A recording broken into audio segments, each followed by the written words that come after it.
F dengan NIM 53010200037.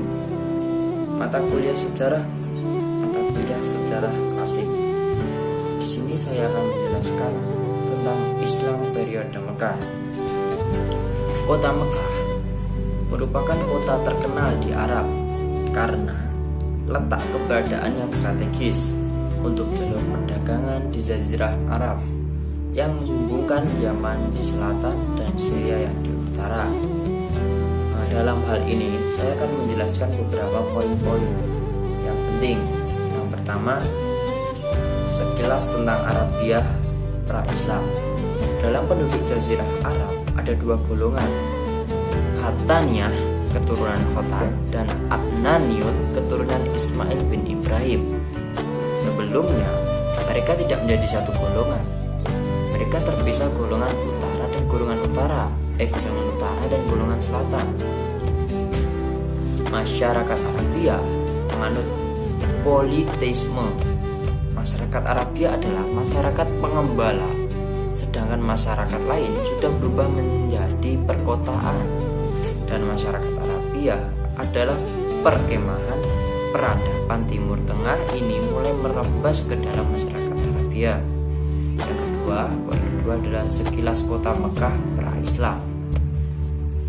Kota ini dipercaya didirikan dalam pertengahan keturunan kelima sebelum Masehi. Awal mulanya suku Jurhum menguasainya.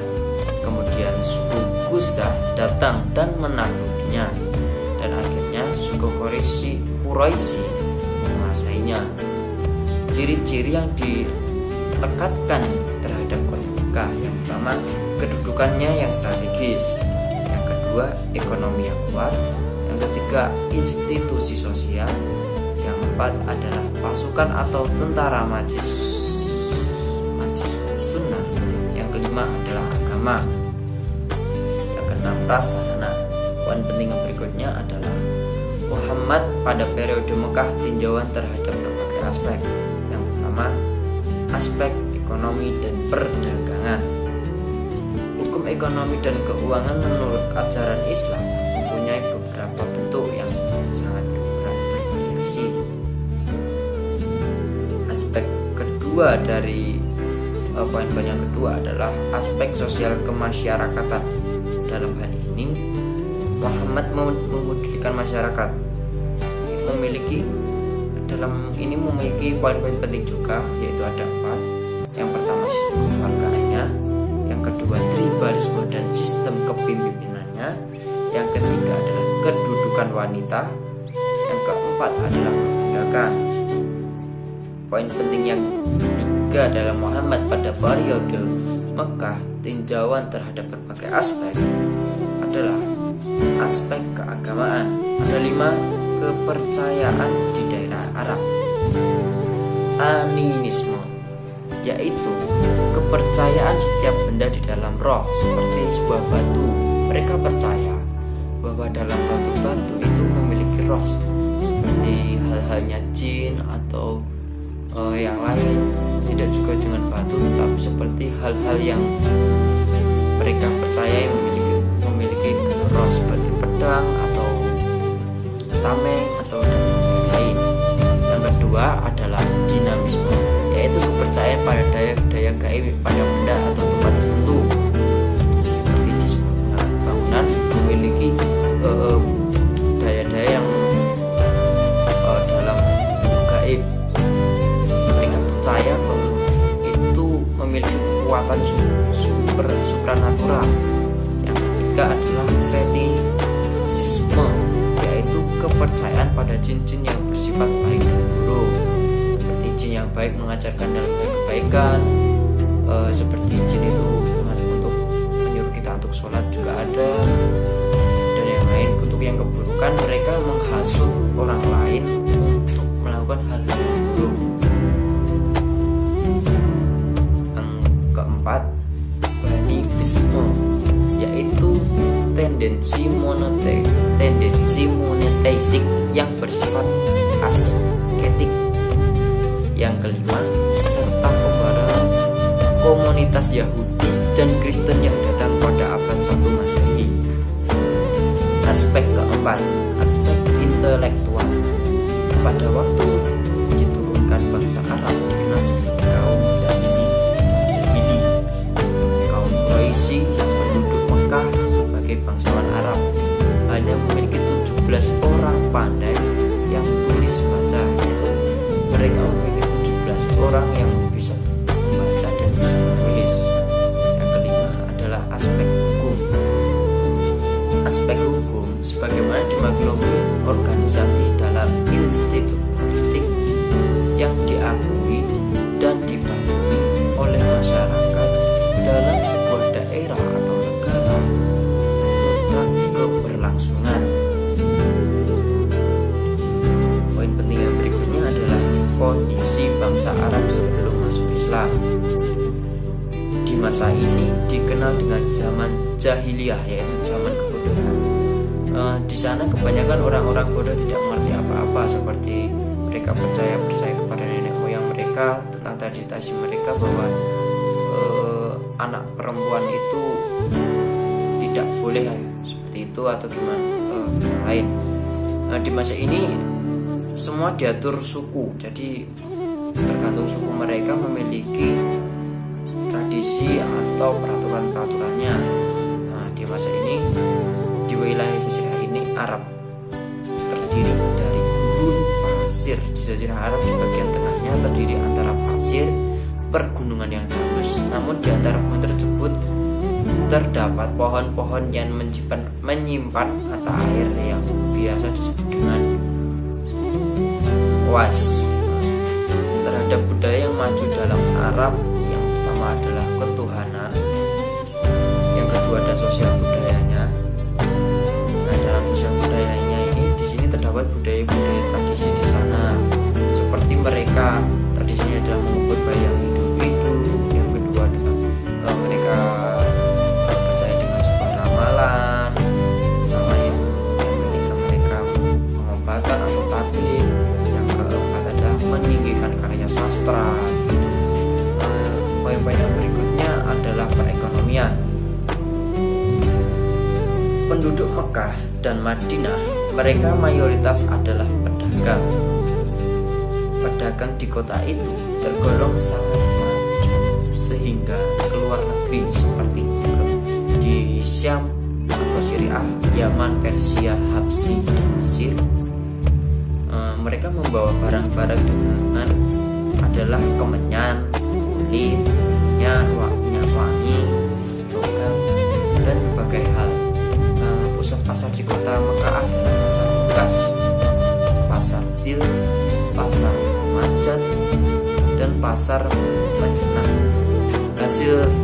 Hasil kerajinan yang paling banyak mereka produksi yaitu seperti jahit-menjahit dan menyamak kulit.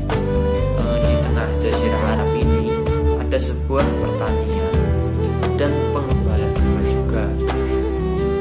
Akan tetapi musuh banyak pedagang karena Islam sekitar yang tidak mendukung untuk menjadi petani atau pengembala karena struktur tanah mereka tandus, sehingga hanya sedikit mereka yang berprofesi menjadi petani dan pengembala. Poin berikutnya adalah kita akan mempelajari poin positifnya, jangan yang negatif. Yang pertama tentang poin positifnya, ada yang harus kita teladani adalah kedermawannya. Mereka sangat dermawan. Yang kedua, memenuhi janji. Mereka itu tidak akan ingkar janji dan memenuhi janji. Yang ketiga ada suka tolong menolong. Yang keempat, pola hidupnya sederhana. Mereka tidak suka menghamburkan. Poin penting berikutnya adalah karakteristik dakwah Nabi Muhammad di kota Mekah. Di sini ada beberapa hal karakteristik dakwah Nabi Muhammad, antara lain adalah yang pertama, dakwah dalam bidang ketuhanan. Di sini Rasulullah SAW melihat banyak orang-orang Muslim yang menyembah berhala. Mereka menganggap bahwa berhala adalah perantara menyembah Tuhan, padahal mereka hanya mengikuti tradisi dari leluhur. Rasulullah SAW di sini menyiarkan agama Islam, akan tetapi mendapatkan perlawanan dari kaum Quraisy.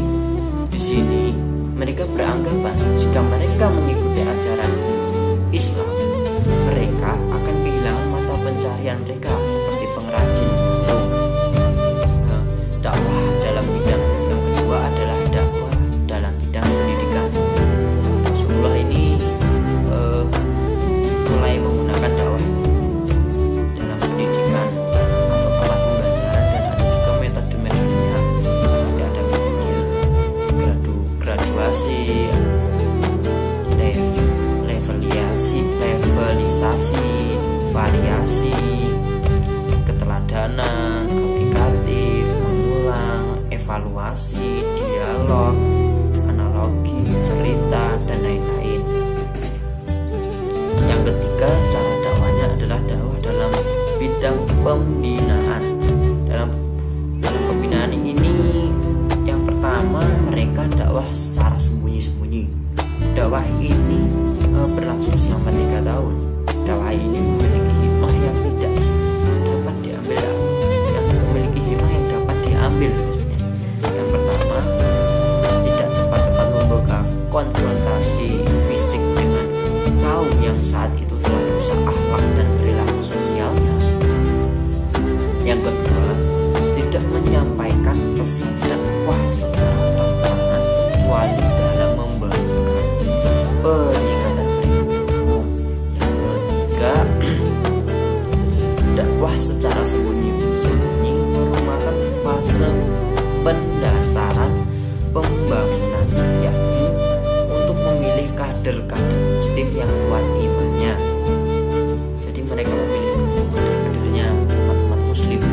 Yang keempat, untuk memberikan keamanan bagi kalangan pemeluk Islam untuk beberapa saat, jaminan keamanan. Yang kelima adalah ayat Al-Quran turun secara bertahap, jadi mereka tidak turun secara langsung menjadi satu, yaitu yang isinya berupa arahan-arahan dari Allah, menjamaah al-muslimah di jalan yang benar. Mereka itu ini bertahap, tidak langsung semuanya langsung turun des seperti itu. Yang kedua adalah tentang dakwah terang-terangan. Dakwah ini mulai diberlakukan saat masuknya Umar bin Khattab. Dalam dakwah ini, mereka pun memperoleh tantangan keras oleh kaum Quraisy seperti sebuah ejekan atau penghinaan, menjelek-jelekan ajaran beliau, melawan Al-Quran dengan dongeng-dongeng orang terdahulu, menyodorkan beberapa penawaran seperti itu. Yang keempat, dakwah dalam bidang pembinaan. Di sini Rasulullah menggunakan sistem kaderisasi dengan pembinaan beberapa sahabat. Lalu sahabat itu mengembangkan dan mengajarkan agama Islam ke penjuru dunia, dimulainya dari Khulafaur Rasyidin dan generasi berikutnya.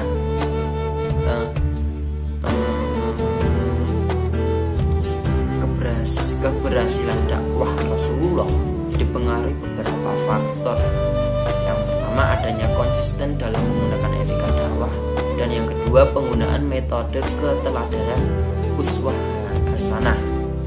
Poin berikutnya adalah poin yang terakhir, kesimpulan materi-materi tadi. Sebelumnya, risalah Nabi Muhammad SAW, kondisi masyarakat Arab dikenal dengan masyarakat jahiliyah zaman kebodohan. Lalu sampailah datangnya Rasulullah SAW membawa ajaran Islam dan nilai-nilai kebenaran serta moral. Mereka membawa sistem pemerintahan dan kondisi Jazirah Arab ini semakin maju. Dakwah Rasulullah ini SAW kurang lebih 22 tahun, 2 bulan, 22 hari, atau biasa dibulatkan 23 tahun, dan terbagi menjadi 2 periode, yaitu periode Makkah dan periode Madinah. Berikut adalah penjelasan materi dari saya, Ronaldo Pramudita, tentang periode Makkah.